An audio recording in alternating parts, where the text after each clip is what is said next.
High court ಮೊರೆ ಹೋಗಿದ್ದಾರೆ MLC Ravikumar. FIR ಈಗಾಗಲೇ ರವಿಕುಮಾರ್ ಮೇಲಾಗಿದೆ. ಈ ಎಫ್ಐಆರ್ ಅನ್ನು ಪ್ರಶ್ನಿಸಿ ಹೈಕೋರ್ಟ್ಗೆ ರವಿಕುಮಾರ್ ಈಗ ಅರ್ಜಿಯನ್ನ ಸಲ್ಲಿಸಿದ್ದಾರೆ. ತುರ್ತು ವಿಚಾರಣೆಗೆ ಇದೀಗ ವಕೀಲ ಸುಯೋಗ್ ಹೆರಳೆ ಮನವಿಯನ್ನು ಕೂಡ ಮಾಡಿಕೊಂಡಿದ್ದಾರೆ. ಬಿಜೆಪಿ ಎಂಎಲ್ಸಿ ರವಿಕುಮಾರ್ ಪರ ವಕೀಲರಿಂದ ಮನವಿಯನ್ನ ಮಾಡಲಾಗಿದೆ.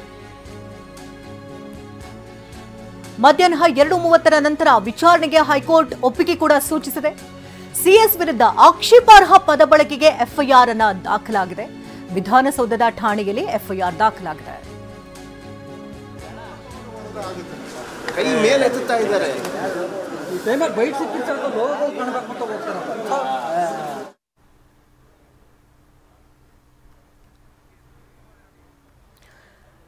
ಹರಕುಬಾಯಿ ನಾಲಿಗೆನ ಹರಿಬಿಟ್ಟಂತ ಎಂಎಲ್ಸಿ ರವಿಕುಮಾರ್ ವಿರುದ್ಧ ಈಗಾಗಲೇ ಎಫ್ಐಆರ್ ದಾಖಲಾಗಿದೆ. ಒಂದು ಕಡೆ ಈಗಾಗಲೇ ಕಲಬುರಗಿ ಡಿಸಿ ವಿರುದ್ಧ ಕೂಡ ಅವಹೇಳನಕಾರಿ ಹೇಳಿಕೆಯನ್ನ ಕೊಟ್ಟಿದ್ದು, ಜೊತೆಗೆ ಅವಾಚ್ಯ ಪದಗಳನ್ನ ಬಳಕೆಯನ್ನ ಮಾಡಿ ನಿಂದನೆ ಮಾಡಿದರು. ನಂತರ ಸಿಎಸ್ ಶಾಲಿನಿ ರಜನೀಶ್ ಅವರ ವಿರುದ್ಧವಾಗಿ ಕೂಡ ನಾಲಿಗೆಯನ್ನ ಹರಿಬಿಟ್ಟಿದ್ರು. ಇದೆಲ್ಲದರ ಬೆನ್ನಲ್ಲೇ ಎಫ್ಐಆರ್ ಕೂಡ ದಾಖಲಾಗಿದೆ. ಅದನ್ನು ಪ್ರಶ್ನಿಸಿ ಇವತ್ತು ಹೈಕೋರ್ಟ್ಗೆ ರವಿಕುಮಾರ್ ಅರ್ಜಿಯನ್ನ ಸಲ್ಲಿಸಿದ್ದಾರೆ. ಎಫ್ಐಆರ್ ಅನ್ನ ಪ್ರಶ್ನಿಸಿ ತುರ್ತು ವಿಚಾರಣೆಗೆ ವಕೀಲ ಸುಯೋಗ್ ಹೆರಳೆ ಮನವಿಯನ್ನು ಮಾಡಿಕೊಂಡಿದ್ರು. ಇನ್ನು 2:30 ಸರಿಸುಮಾರಿನ ನಂತರ ಹೈಕೋರ್ಟ್ ವಿಚಾರಣೆಗೆ ಒಪ್ಪಿಗೆಯನ್ನು ಕೊಟ್ಟಿದೆ. ಶಾಲಿನಿ ರಜನೀಶ್ ಈಗ ತೆರಳುತ್ತಾ ಇರುವಂತಹ ದೃಶ್ಯಗಳನ್ನು ನೋಡ್ತಿದ್ದೀವಿ.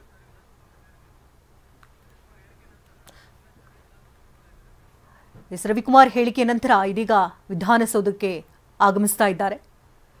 ಬಿಜೆಪಿ ಎಂಎಲ್ಸಿ ರವಿಕುಮಾರ್ ಅವಹೇಳನಕಾರಿ ಹೇಳಿಕೆಯನ್ನ ಕೊಟ್ಟಿದ್ರು, ನಾಲಿಗೆಯನ್ನು ಹರಿಬಿಟ್ಟಿದ್ರು ಶಾಲಿನಿ ರಜನೀಶ್ ಅವರ ವಿರುದ್ಧ. ಇದೀಗ ಶಾಲಿನಿ ರಜನೀಶ್ ವಿಧಾನಸೌಧದ ಒಳಭಾಗಕ್ಕೆ ಬರ್ತಾ ಇದ್ದಾರೆ.